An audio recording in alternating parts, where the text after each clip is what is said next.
Welcome back to ABC General Hospital Spoilers channel. Today we will dive into the thrilling twists awaiting us on Friday, August 29th, where tensions escalate dramatically among Port Charles' most entangled residents.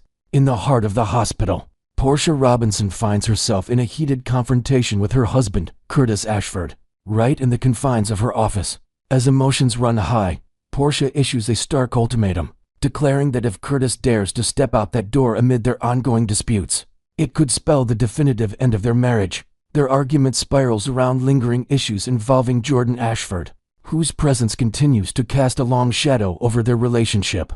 Curtis, determined to untangle the web of complications that have ensnared them, pushes back fiercely. He's on a mission to rectify the chaos involving his aunt, Stella Henry, and he holds Portia partially accountable for allowing Drew Kane to gain such a formidable advantage in their personal battles.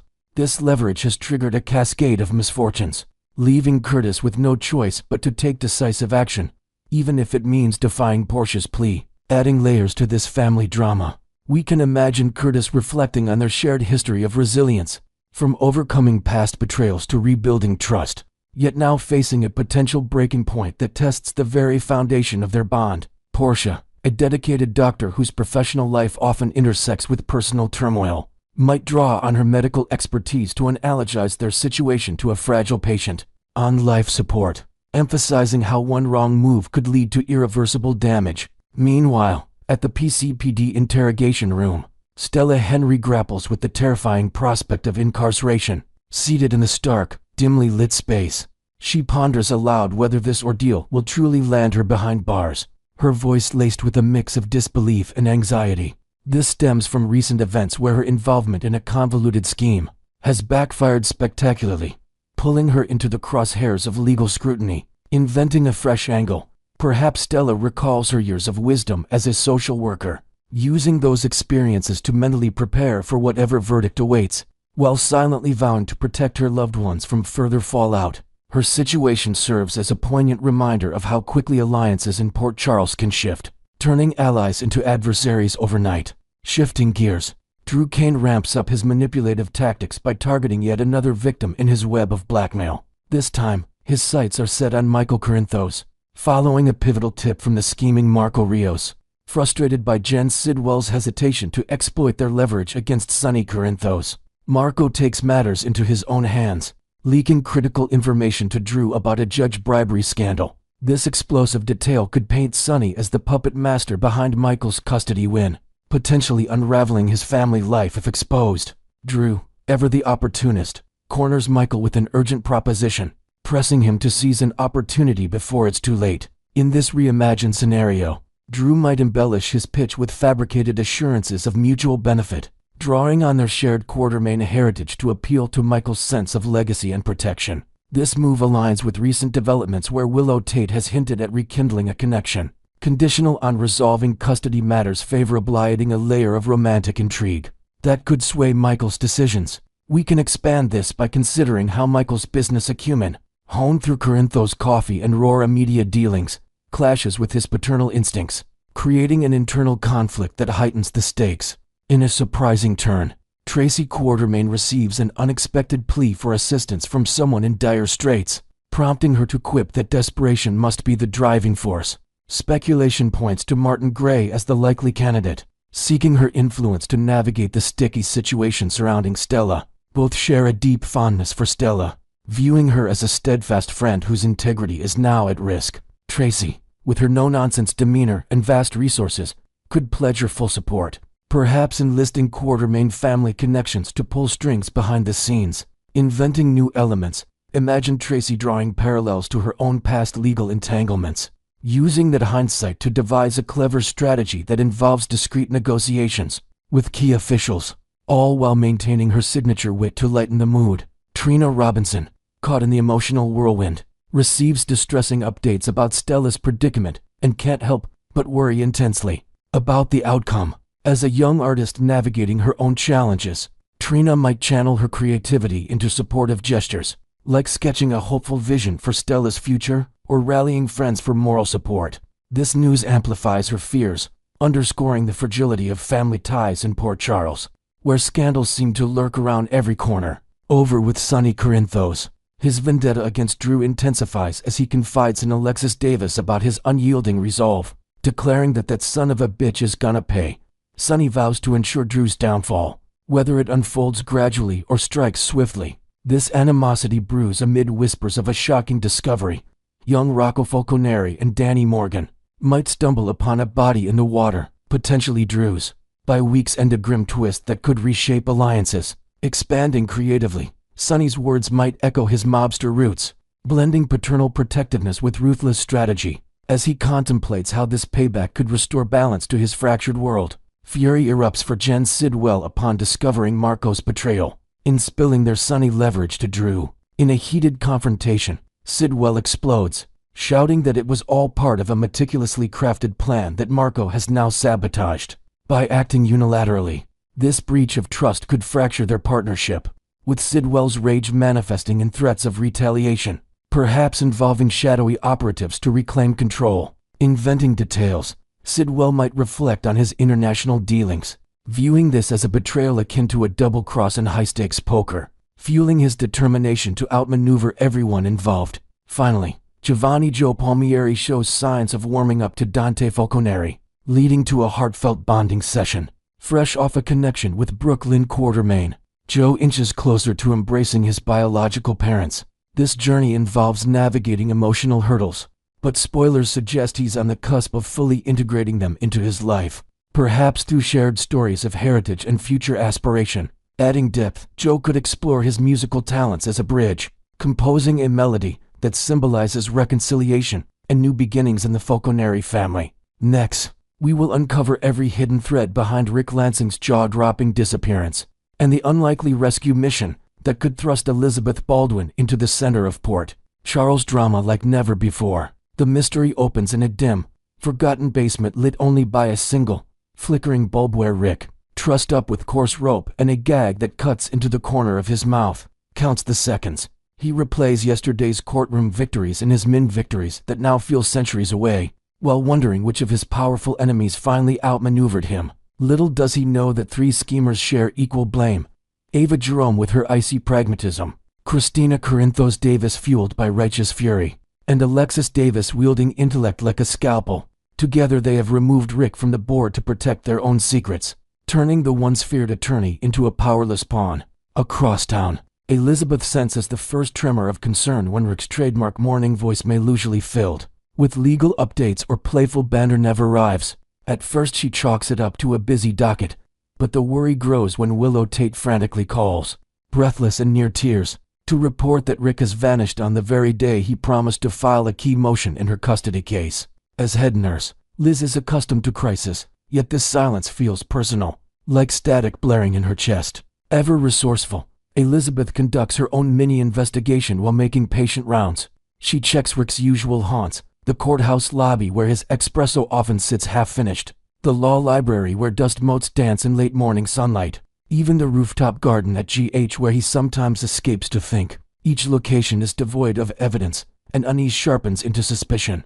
Meanwhile, Ava attempts damage control. She confiscates Rick's phone, sending carefully worded texts meant to placate anyone searching for him. Her messages drip with Fox nonchalance running late, back-to-back consults.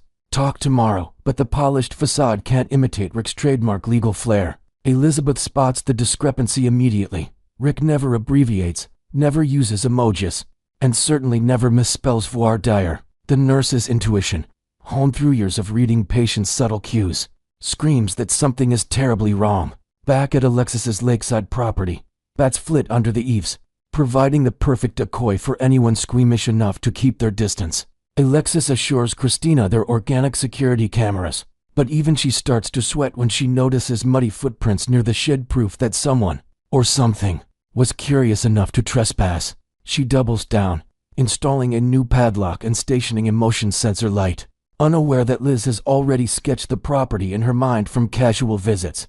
During happier times, elsewhere, Christina wrestles with guilt. She justified the kidnapping as a protective measure for her family, but insomnia erodes that certainty. In a newly invented twist, she confides in Molly Lansing Davis during a late-night coffee shop rendezvous. Molly, a rising legal star, hears Christina's veiled confession and senses layers of truth buried beneath hypotheticals. Tormented by her own moral compass, Molly discreetly begins to track Rick's last known parking receipts, inadvertently aligning with Elizabeth's budding probe. Port Charles buzzes with speculation. Some residents believe Rick took an impromptu trip, perhaps chasing a high-profile case in Manhattan, while others whisper darker theories involving rival mob families. Detective Harrison Chase, always eager to prove his mettle, launches an official missing person inquiry. However, Alexis, anticipating law enforcement scrutiny, plants misleading clues: a hotel reservation in Buffalo, a rental car receipt left purposefully inside Rick's briefcase, and a burner phone pinging off a tower near Niagara Falls. The ruse momentarily distracts Chase, buying Ava and company more time. Yet, the conspirators underestimate Elizabeth's tenacity. She recalls past heartbreak Lucky's struggles, Franco's downfall, and vows not to relive the helplessness of watching someone she cares for slip away. She visits Rick's office after hours, picking the lock with a bobby pin in a move as daring as any undercover agent. Inside, she discovers a yellow legal pad with Rick's hurried scribbles, a cryptic note reading WT, Motion Monday, and circled twice.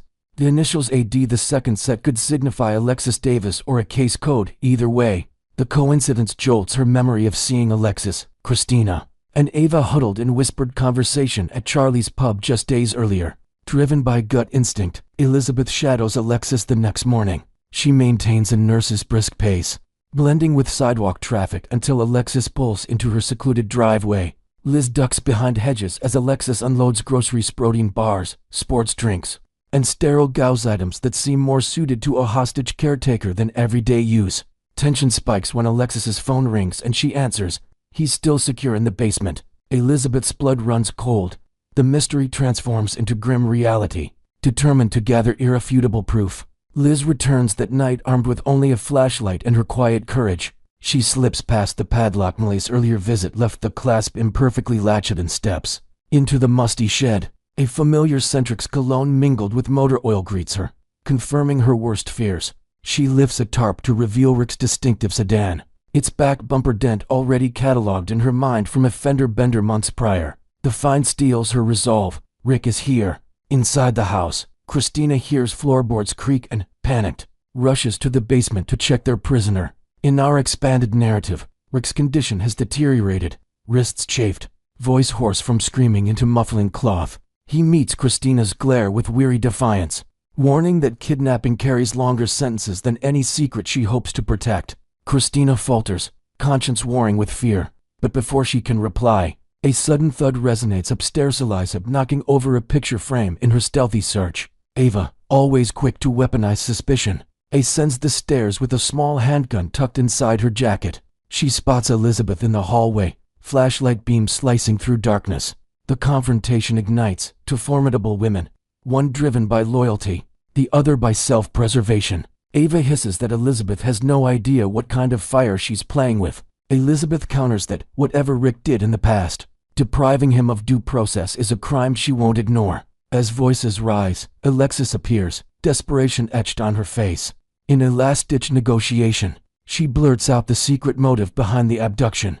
Rick had uncovered evidence that could destroy Willow's case and implicate Christina in an unrelated arson from college days, an invented layer that deepens the stakes.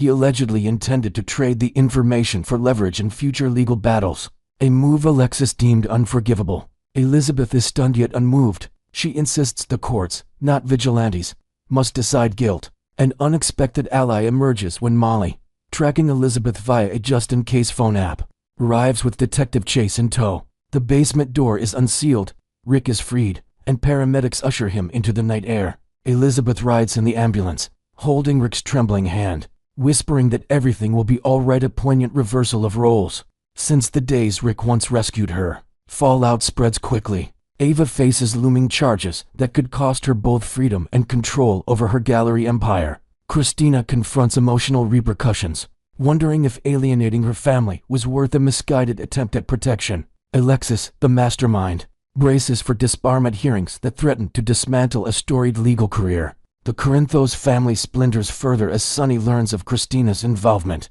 igniting a potential mob backlash against anyone who endangered his daughter or his longtime frenemy Rick. In the weeks that follow, Rick and Elizabeth navigate complex feelings.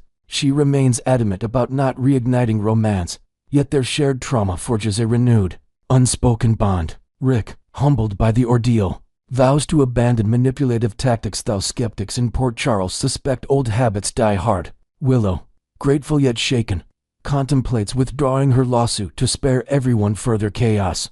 Molly, hailed for her bravery, gains newfound respect in legal circles, while Detective Chase earns commendation for swift action, solidifying his reputation as a rising star on the force. Still, lingering questions haunt the town. Who leaked Rick's investigative files in the first place? Did another shadowy player manipulate events to pit ally against ally? And will Alexis's bat-infested shed become the next hot crime scene on every reporter's radar? For now, Elizabeth Baldwin stands tall as the quiet hero, proving that intuition and empathy can outmatch even the most calculated schemes. Yet seasoned GH viewers know peace in Port Charles is fleeting, and today's rescue could spark tomorrow's vendetta. Next, we will learn about the brewing storm that begins the moment Dr. Britt Westburn steps out of the shadows and into Port Charles once more. On the sun-bleached docks of Croatia, Britt has spent the last several months buried in a classified immunotherapy project, financed by a mysterious European conglomerate. Long nights in makeshift laboratories, shared espresso shots with Croatian interns, and clandestine calls from investors have kept her mind occupied, but not enough to erase the ache of self-imposed exile. Fate intervenes when Jason Morgan, on a separate mission to extract a kidnapped tech mogul, quite literally crashes into Britt outside the Five Poppies resort. In true Jason fashion, he quickly assesses her surroundings for danger, then fixes those icy blue eyes on a woman he believed dead. The reunion is wordless yet electric, and it plants the first seed that will yank Britt back toward the town and the people she left behind. During a moonlit ferry ride across the Adriatic, Jason persuades Britt to come home. He outlines the fallout from her supposed death. Dr. Liesel Obrick's spiral into near madness, Lulu Spencer's shaky peace, and Rocco Falcone's fervent curiosity about the woman who carried him to term. Every revelation chisels away at Britt's resolve to stay gone. By the time they land in Port Charles Harbor, she is armed with a single duffel, a stack of research notebooks, and a heart pounding harder than when she fled. Liesel's first sight of her daughter is a masterclass in conflicted emotion. The elder doctor drops a surgical tray when Britt walks into the GH break room, stainless steel clanging in sync with her thundering heartbeat. Tears, rage, laughter, they all wore across Liesel's face in rapid succession. She lunges forward, half hoping the apparition will disappear if touched, then slaps Britt's shoulder in angry relief for letting her grieve a death that never was. The reunion melts into a ferocious hug, with Liesel vowing to protect Britt from any fallout even if it means resurrecting her own darker methods. Across town, Lulu's phone explodes with messages. Britt is alive. The words feel like shards of glass under her skin. Sleep deprived from balancing the invaders' editorial deadlines and single-parent duties, Lulu reflexively checks on Rocco, who is engaged in a late-night video game marathon. She watches her son's concentration, cataloging every expression, and the terror resurfaces. What if curiosity becomes allegiance? Memories flash of embryo theft, hospital corridors echoing with betrayal, and courtrooms echoing with custody arguments.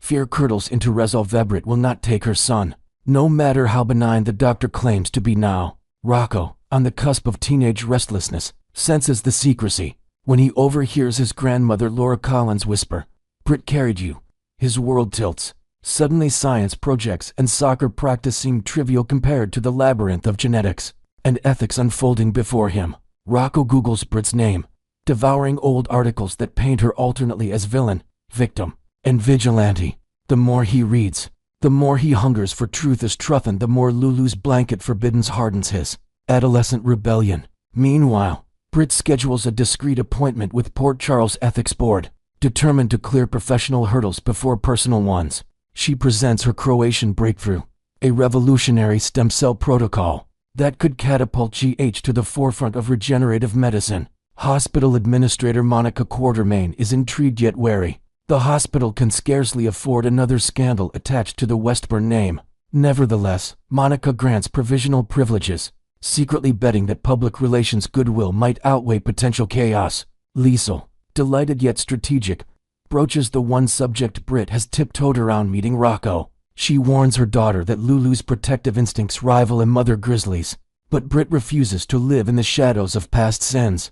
Over chamomile tea in Obrick's cramped apartment, Britt rehearses what she might say to the boy: apologies, wishes, stories about feeling his first kick. Each sentence feels simultaneously brave and insufficient. The inevitable collision happens in the hospital's north corridor. Lulu strides toward pediatrics, documents in hand, only to find Britt kneeling beside a lost volunteer. Their eyes lock, time compresses. Lulu's voice trembles as she hisses that Britt's mere presence desecrates the fragile peace she built after the embryo theft trial. Britt stands, her posture a blend of contrition and defiance, and calmly states she intends to earn a place in Rocco's story, not steal it. Lulu fires back that thieves and liars cannot rewrite history simply by showing up. Tension escalates until a spilled for Stan skitters across the floor, echoing like a starting bell for an impending brawl. Security intervenes, but not before half their witnesses. Lulu shove Britt against a linen cart, fury blazing in her eyes.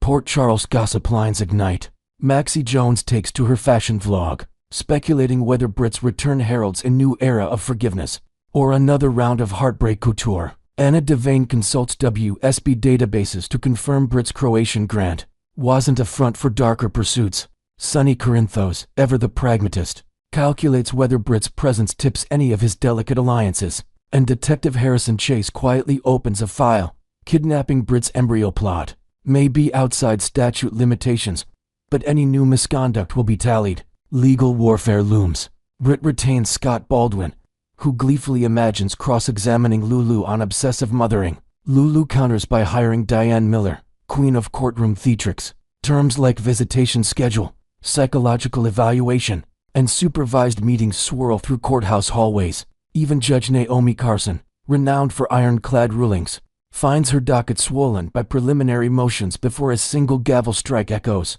In the quieter corners of General Hospital, Jason becomes Britt's stoic anchor. He escorts her to depositions, intercepts journalists, and silently stands guard when Lulu barges into conference rooms unannounced. The bond forged in Croatian crossfire deepens into something unspoken, yet palpably partnership predicated on shared survival rather than traditional romance.